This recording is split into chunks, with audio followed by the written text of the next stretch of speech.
കോലത്തുനാടിന്റെ സംസ്കാരവും ആത്മീയവുമായ പാരമ്പര്യങ്ങളിൽ ഇടകലർന്നു നിൽക്കുന്ന ഒരു അതുല്യ കലാരൂപമാണ് തെയ്യം. വടക്കേ മലബാറിൽ പ്രധാനമായും കണ്ണൂർ, കാസർഗോഡ് ജില്ലകളിൽ കെട്ടിയാടുന്ന ഒരു തെയ്യമാണ് കുട്ടിച്ചാത്തൻ. പ്രധാനമായും 18 ബ്രാഹ്മണ കുടുംബക്കാർ ആരാധിച്ചു വരുന്ന ഒരു ആരാധനാമൂർത്തിയും മന്ത്രമൂർത്തിയുമാണ് ശാസ്തപ്പൻ എന്നും അറിയപ്പെടുന്ന കുട്ടിച്ചാത്തൻ.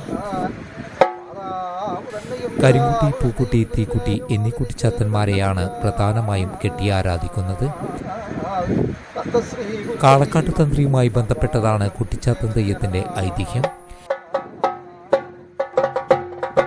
കണ്ണൂർ ജില്ലയിലെ പയ്യന്നൂരിനടുത്തുള്ള ഒരു മന്ത്രതന്ത്ര ബ്രാഹ്മണ തറവാടാണ് കാളക്കാട്ടില്ല.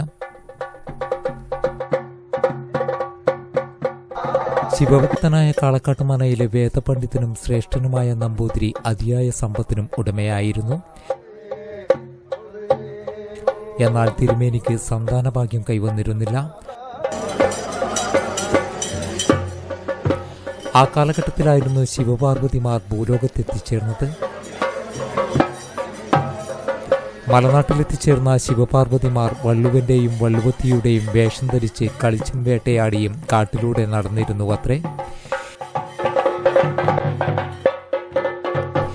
ഈ ദിനങ്ങളിൽ പാർവതി ഗർഭം ധരിച്ചു. കരിമ്പൂരാടവും കറുത്തവാവും ഒന്നിച്ചു വന്ന കർക്കിടക മാസത്തിലെ 3-ാം നാളിൽ ദേവി കുട്ടിക്ക് ജന്മം നൽകി.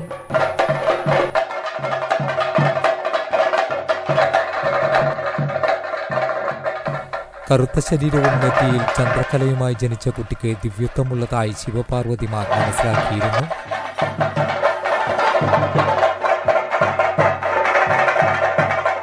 ഭൂലോകത്ത് ജനിച്ച കുട്ടിയെ കൈലാസത്തിലേക്ക് കൊണ്ടുപോകാൻ സാധിക്കാതെ പാർവതി വിഷമത്തിലായി.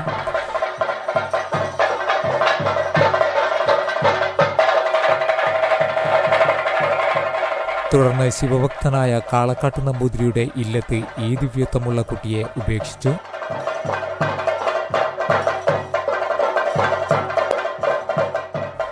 കാർവർണ്ണ നിറമാണെങ്കിലും ആത്തോലമ കുട്ടിയെ സ്നേഹത്തോടെ പരിപാലിച്ചു.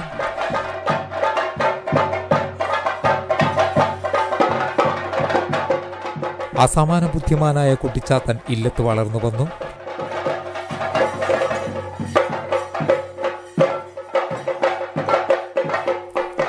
അനുസരണക്കേട് കാണിച്ച കുട്ടിച്ചാത്തനെ ഗുരു ശിക്ഷിക്കുന്നത് പതിവായിരുന്നു.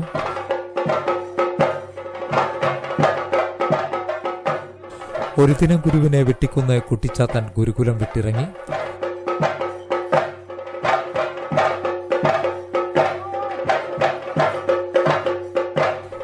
വീട്ടിലെയും നാട്ടിലെയും സൗരജീവിതം തകർന്നപ്പോൾ തിരുമേനി ചാത്തനെ കാളമേൽക്കാൻ കാട്ടിലേക്ക് അയച്ചു.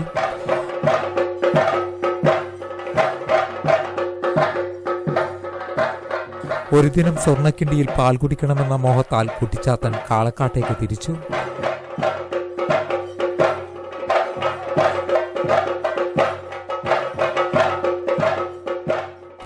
പക്ഷേ ആത്തോലമ്മ കുട്ടിച്ചാത്തനെ ആട്ടിയയച്ചു.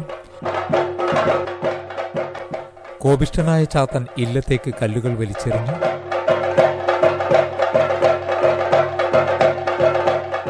തുടർന്ന് കാടന്മാരുടെ ഒരു പടുകൂറ്റൻ കാളയെ കൊന്ന് ചുടുചോര കുടിച്ചു. ഇത് കേട്ടറിഞ്ഞ കാടന്മാർ കുട്ടിച്ചാത്തനെ തല്ലി അവശനാക്കി. നമ്പൂതിരിയുടെ അനുവാദത്തോടെ കുട്ടിച്ചാത്തന്റെ തലയെറുത്ത് ശരീരം നദിയിലേക്ക് എറിഞ്ഞു.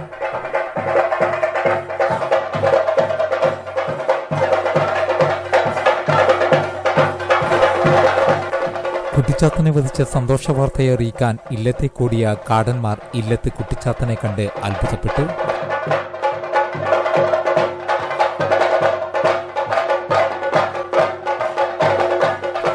അതിഭീകര രൂപം കൈവരിച്ച ചാത്തന്റെ പൊട്ടിച്ചിരിയിൽ ഇല്ലവും നാടും പ്രകമ്പനം കൊണ്ടിരുന്നു അത്രേ.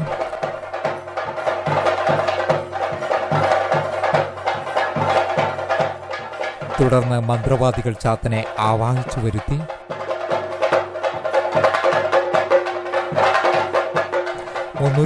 കഷ്ണങ്ങളാക്കി കൊത്തിയെരിഞ്ഞ് അഗ്നിയിൽ നിക്ഷേപിച്ചു.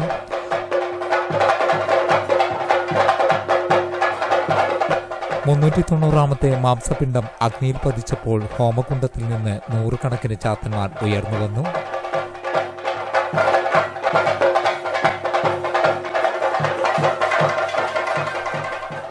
ഭയന്നുവിറച്ച മന്ത്രവാദികളെ നിഷ്കരുണം വധിച്ച് കാളക്കാട്ടില്ലം അഗ്നിക്കിരയാക്കി ചാത്തന്മാർ.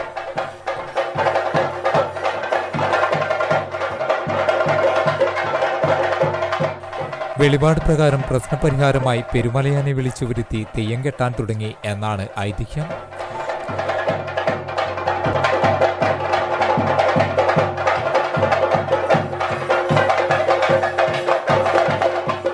ഹൈന്ദവ വിശ്വാസപ്രകാരം 390 ചാത്തന്മാരുണ്ടെന്നാണ് പറയപ്പെടുന്നത്.